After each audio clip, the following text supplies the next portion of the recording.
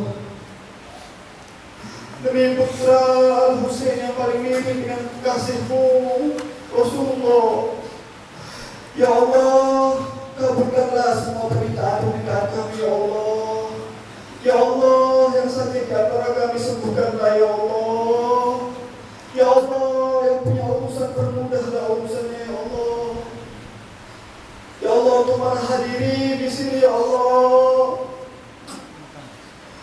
ampuni semua dosa-dosa kami ya Allah. Ampuni semua dosa-dosa kami ya Allah.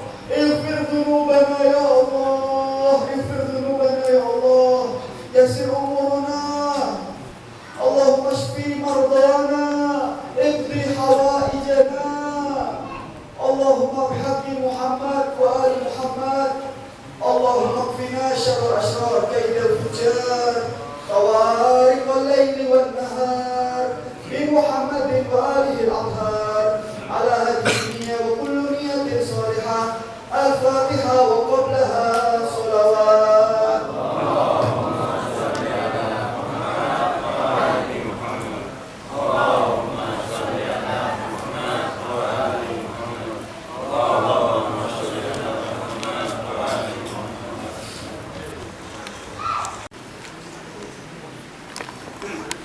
يا علي أكبر يا حبيب الحسين يا علي أكبر يا حبيب الحسين يا علي أكبر يا حبيب الحسين يا علي أكبر يا حبيب الحسين. Demi sang ayah takkan menyerah walaupun tubuh bersimbah darah di kebun musuh dari segala arah terus menyerang maju menerjang bagai singa mengejar lawan musuh menghadap pastilah tumbang. Inilah Al-Akbar cucunya Haidar pembela An-Nabiul Mukhtar. Musuh mendekat pasti terkapar. Ya Ali Akbar ya Habib al-Husain ya Ali Akbar ya Habib al-Husain ya Ali Akbar ya Habib al-Husain ya Ali Akbar ya Habib al-Husain. Sayyidah Laila Ibunda Ali hanya melihat raut wajah Al-Husain sebagai isyarat putranya masih selamat. Hingga saatnya Ali pun berjumpa dengan seorang yang tak mampuannya setanding dengan 1000 pasukan. Maka Laila melihat Al-Husain wajahnya berubah memerah pertanda khawatirkan putranya. Ya Ali Akbar ya Habib al-Husain ya Ali Akbar ya Habib al-Husain ya Ali Akbar ya Habib al-Husain ya Ali Akbar ya Habib al-Husain.